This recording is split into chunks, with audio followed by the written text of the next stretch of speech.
Call of Duty. Is it the worst video game franchise of all time? I'm Jamiethecomic and this is a Kai Minds editorial.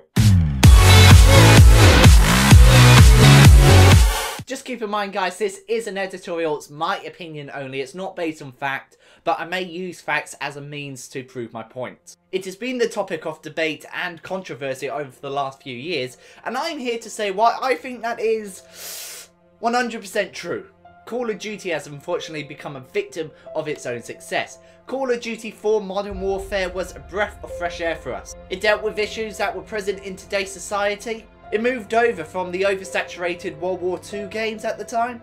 They tried something different at the time and now everyone wants a piece of that success. Now you may hear reviews of first person shooters on GameSpot, IGN, etc, of games trying to emulate or copy the Call of Duty experience.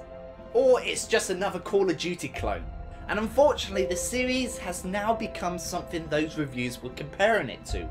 Modern Warfare, Modern Warfare 2, Black Ops had very compelling stories and multiplayer, but the series has got to the point where the multiplayer has lost its relevancy. It's become very generic and lackluster. The stories haven't got that shock or excite factor to them, and that all boils down to the series has got predictable. I mean, you can literally play the Call of Duty drinking game.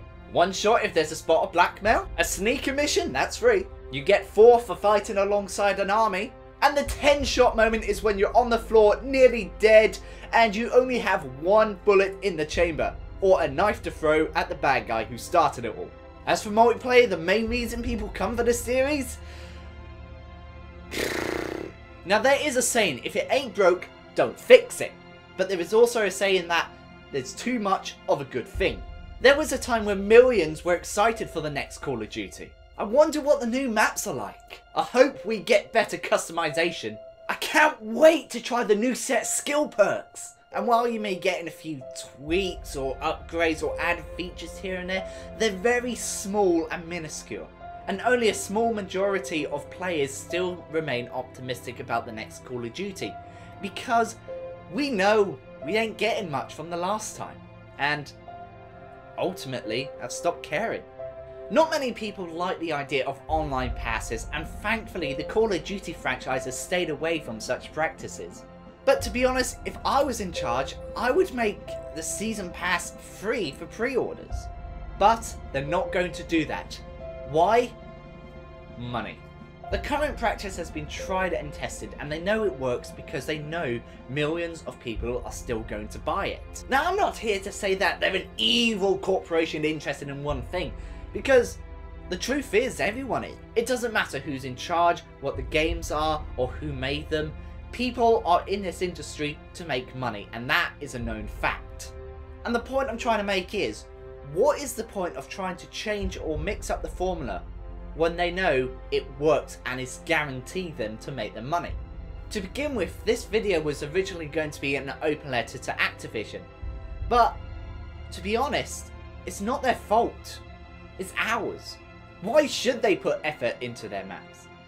You're going to buy it. Why bother mixing things up? You're going to buy it. Why bother moving away from the hard soldier man with big guns trying to save the world on his own? You're going to buy it. There's been news recently that there's been a third development company being brought on board to help with the Call of Duty franchise. Is this a sign that they're going to improve things for us? Probably. Or is it because next gen consoles need longer to work on? It's more than likely.